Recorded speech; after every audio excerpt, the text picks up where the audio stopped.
Hello, 10वीच्या सर्व विद्यार्थी मित्रांचं स्वागत. आज आपल्याला इंटरनल क्वेश्चन्स युनिट 1 ग्रॅव्हिटेशन याच्यावरची काही माहिती बघायची आहे आणि त्याच्यावर नंतरची एक्सरसाइज या विषयावर थोडी डिस्कशन करायचं आहे. तर आपण थोडक्यात माहिती काल बघितलीच होती इंटरनल क्वेश्चनच्या पहिल्या 2 क्वेश्चनवरची. त्याच्यानंतर तुम्हाला do you know about gravitational force वगैरे या विषयावर काही माहिती विचारलेली आहे. तर याच्या नोट्समध्ये आपल्या सविस्तर वर्णन केलेलेच आहे. सर्व फॉर्म्युले वगैरे सुद्धा दिलेले आहेत. त्याचं एक्सटेन्शन पण इथं या ठिकाणी दिलेलं आहे. ते सर्व विद्यार्थ्यांनी पाठ ठेवायचे आहेत. त्याच्या व्हॅल्यूसुद्धा पाठ करायचे आहेत. या ठिकाणी what are Newton's law of motions याचे तिन्ही लॉ सांगितलेले आहेत. हे 9th स्टँडर्डमध्ये पूर्ण डिटेल्समध्ये दिलेले आहेत. हे सर्व तीनही न्यूटन्स लॉ विद्यार्थ्यांनी पाठ करून ठेवायचे आहेत. त्याच्यानंतर इंट्रोडक्शन ऑफ सायंटिस्ट वगैरे आहे. तर हे सुद्धा थोडक्यात मुलांनी वाचून घ्यायला पाहिजे. त्याच्यानंतर इथे तुम्हाला low tide and high tide या विषयावर सविस्तर माहिती दिली आहे. The level of sea water at any given location along sea shore increases and decreases twice a day at a regular intervals.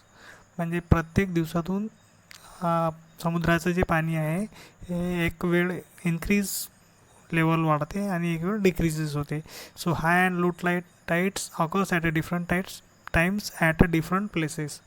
वेगवेगळ्या ठिकाणी वेगवेगळ्या वेळेला हाय टाईड्स म्हणजे भरती आणि लो टाईड्स म्हणजे ओहोटी ही घडून येते. तर level of sea water changes because of gravitational force exerted by and moon. तर ही जी low tide and high tide आहे ही ग्रॅव्हिटेशनल फोर्समुळे घडून येते. तर water directly under the moon gets pulled toward the moon and level of water this goes up cause high tide at the place. जेव्हा समुद्रातलं पाणी हे चंद्राकडे पुल केल्या जाते, ओढल्या जाते, त्यावेळेला हाय टाईड अशा प्रकारचे घडून येते. Water directly under the moon gets pull toward the moon and level of water goes high tide at 2 places on the earth at 900 from 90 degrees. From the place of high tide, the level of water is minimum and low tides occurs. So this is a 90 degrees. Do you know अशा प्रकारचे सुद्धा काही प्रश्न बऱ्याच याच्यामध्ये विचारलेले आहेत. तर ते सुद्धा आपल्याला माहितीसुद्धा असावे विद्यार्थ्यांच्या लक्षामध्ये. कारण याचा नीटच्या परीक्षेमध्ये नक्कीच अशा प्रकारच्या बारीक सारीक गोष्टींवर तुम्हाला प्रश्न येतात. किंवा जे NDA सारख्या परीक्षा असतात त्याच्यामध्ये सुद्धा तुम्हाला, किंवा सायन्स ऑलिम्पियाड वगैरेमध्ये त्याच्यामध्ये सुद्धा तुम्हाला हे सॉल्व करण्यासाठी मदत येऊ शकतो. तर याच्यामध्ये एक ट्रू अँड फॉल्स स्टेटमेंट काही दिलेले आहेत. बोर्डाच्या परीक्षेमध्ये पहिल्या प्रश्नामध्ये 1 मार्कासाठी ट्रू अँड फॉल्स असा एक प्रश्न विचारला जातो. तर विद्यार्थ्यांची त्याचीसुद्धा तयारी असावी या दृष्टिकोनातून आम्ही इथं स्वतंत्ररित्या असे ट्रू फॉल्स काढून दिलेले आहे. तर विद्यार्थ्यांनी ते काळजीपूर्वक वाचावे, लक्षात ठेवावे, त्याचं मिनिंग लक्षात घेऊन त्याच्यानंतर त्याचं ॲन्सर लिहिण्याचा प्रयत्न करावा. त्याच्यानंतर गिव्ह सायंटिफिक रिझन. बोर्डाच्या परीक्षेमध्ये 3 मार्क्ससाठी गिव्ह सायंटिफिक रिझन असा एक नवीन कन्सेप्ट हा मागच्या वर्षी ऑक्टोबर नंतर 2020 नंतर अभ्यासक्रमामध्ये ॲड करण्यात आला. जे नवीन पॅटर्न 80 मार्क्सचं पेपर आले तेव्हापासनं. तर त्याच्यामध्ये हा एक क्वेश्चन आलेला आहे पहिल्या वर्षी, ग्रॅव्हिटेशन या चॅप्टर. हे इथं आम्ही या ठिकाणी असं मेन्शन पण करून दिलेलं आहे आमच्या नोट्समध्ये की weight of an object changes from place to place through its mass is constant. तर या प्रश्नाचा संदर्भ आपण वारंवार उल्लेख केला आहे मागच्या व्हिडिओमध्ये की एक्सरसाइजमध्ये तुम्हाला weight and depend on height असं दिलेलं आहे. तर how weight is depend on height, किंवा हाच प्रश्न the weight of an object changes from place to place. तर हाऊ अशा प्रकारे काही प्रश्न उलट स्वरूपामध्ये विचारले जातात. प्रश्नाचं मिनिंग एकच आहे, फक्त स्वरूप वेगवेगळ्या पद्धतीने विचारतात. तर त्याचं उत्तर आपण उल्लेख केलेलाच आहे.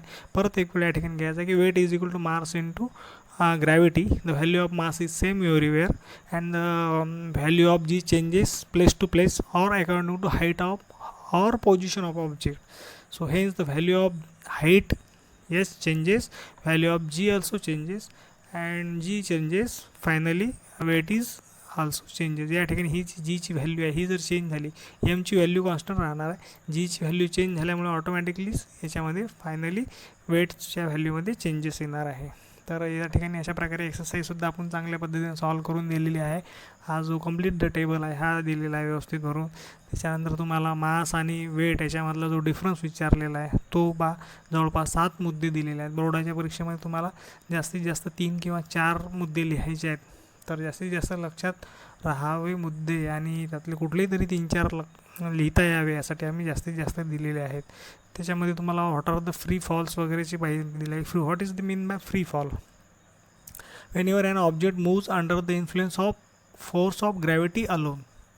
जेव्हा एखाद्या ऑब्जेक्टवर ओनली फोर्स ऑफ ग्रॅव्हिटीच ॲक्टिव्ह असते किंवा फक्त त्याच्यावर ग्रॅव्हिटेशनल फोर्सच ॲक्टिव्ह असते, अदर कुठलाही फोर्स नसतो, त्या वेळेला त्या सिच्युएशनला फ्री फॉल म्हटलेलं आहे.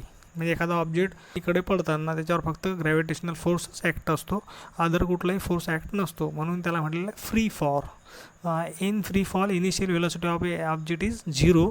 स्टार्टिंगची व्हेलॉसिटी आहे ती 0 असते and goes increases due to acceleration due to gravity. जसं जसं तो ऑब्जेक्ट अर्थकडे जवळजवळ येतो त्याच्या वेळेला त्याची व्हेलॉसिटी जी आहे ती इन्क्रीज होत राहते.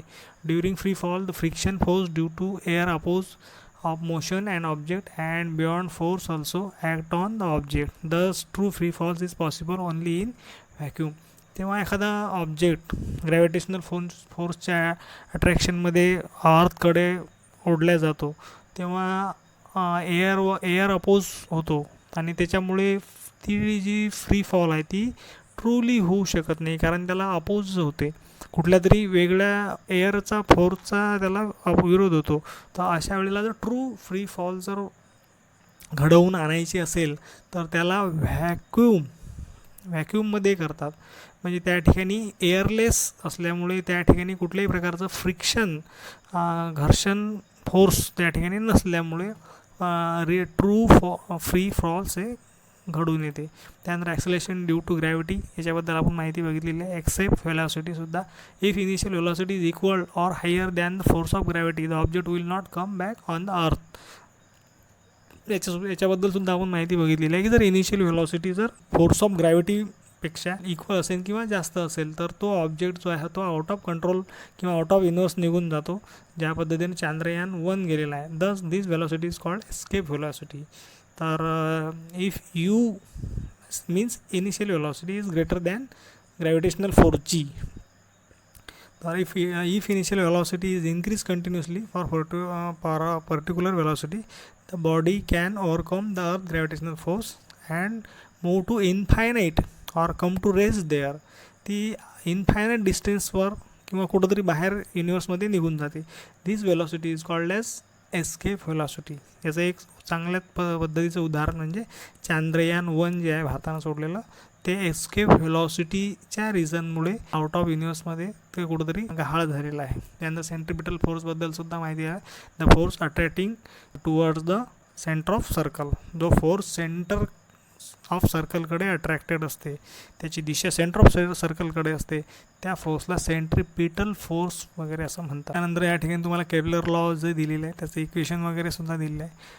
या ठिकाणी बरेचसे प्रॉब्लेमसुद्धा दिलेले आहे. तर प्रॉब्लेमबद्दल आपण नंतर कधीतरी डिटेल सविस्तर घेऊ की नेमके कुठले प्रॉब्लेम्स बोर्डामध्ये येतात आणि कोणते प्रॉब्लेमची तयारी करायची आहे. तर अशा प्रकारे काही सायंटिफिक रिझनचे काही प्रश्न याच्यामध्ये बरेचसे दिलेले आहे की ते सुद्धा तुम्हाला याच्यामध्ये शांततेनं स्टडी करून घ्यायचे आहेत. आणि ह्या साठे पब्लिकेशनच्या नोट्समध्ये तुम्हाला सविस्तर आणि ॲक्टिव्हिटी बेस्ड ॲन्सर लिहून दिल्यामुळे अभ्यास करायला निश्चितच सोपा जाईल, तुमचा वेळ वाचणार आहे. तर ह्या सर्व गोष्टीचा साधारण 2 ते 3 मार्कासाठी तुम्हाला बोर्डाच्या परीक्षेमध्ये प्रॉब्लेम्स येतो. तर हे प्रॉब्लेमसुद्धा तुम्हाला नीट काळजीपूर्वक या आमच्या साठे पब्लिकेशनच्या नोट्समध्ये आम्ही सविस्तर प्रॉब्लेम सॉल्व करून दिलेले आहेत. तर ह्याच्यामध्ये इथं एका ॲक्टिव्हिटीचं वर्कबुकसुद्धा आम्ही या ठिकाणी परत तुम्हाला दाखवतो आहे की कशा पद्धतीने ॲक्टिव्हिटीचं वर्कबुक ग्रॅव्हिटेशनल फोर्सबद्दल कशी माहिती भरायची आहे, न्यूटनचे 3 लॉ, त्याच्यानंतर तुम्हाला सायंटिफिक रिझनचे लो टाईड हाय टाईडबद्दल कशा प्रकारचे कोणते मुद्दे लक्षात ठेवायचे आहेत, लो टाईड आणि हाय टाईड याच्यामधला डिफरन्स काय आहे तो सुद्धा तुम्हाला लिहिता यायला पाहिजे. तर अशा पद्धतीनं तुम्हाला एक्सरसाइज हा जो तुम्हाला बोर्डाच्या आपल्या टेक्स्टबुक्समध्ये जे दिलेला आहे कंप्लीट द टेबल, आपण हा नोट्समध्ये तिथं कंप्लीट करून दिलेलाच आहे, तो तिकडे स्टडी केल्यानंतर इकडे तुम्हाला भरता यायला पाहिजे. मास आणि वेट याच्यामधलं जे डिफरन्स आहे हे मुद्दामून आपण काही पॉईंट भरलेले आहेत आणि काही फ्री ठेवलेले आहे अशा पद्धतीनं, तर ते तुम्हाला भरता यायला पाहिजे. म्हणजे ॲक्टिव्हिटी बेस डिफरन्स कशा पद्धतीनं असू शकतो, तर जर ॲक्टिव्हिटी बेस आला तर तो सुद्धा आपल्याला इथं भरता आला पाहिजे. तर हे सगळी माहिती तुम्हाला इथं स्टडी करण्यासाठी नक्कीच उपयुक्त होते. या ठिकाणी बोर्डाच्या परीक्षेमध्ये आपल्याला जसं मॅथमॅटिक्समध्ये तुम्हाला ॲक्टिव्हिटी बेस प्रश्न असतो की काही प्रॉब्लेम सॉल्व करून दिलेले असतात, पण त्यातल्या काही जागा ह्या fill in the blanks type रिकाम्या सोडलेल्या असतात. तर अशा पद्धतीचा जर एखादा मॅथमॅटिकल प्रॉब्लेम्स आला बोर्डाच्या परीक्षेमध्ये तर तो सुद्धा तुम्हाला भरता यायला पाहिजे, आणि डिटेलमध्ये जर तुम्हाला विचारला तर तो सुद्धा तुम्हाला लिहिता यायला पाहिजे. तर ही सर्व माहिती आपल्या अभ्यासक्रमासाठी तुम्हाला सविस्तर या ठिकाणी देण्यात आलेली आहे.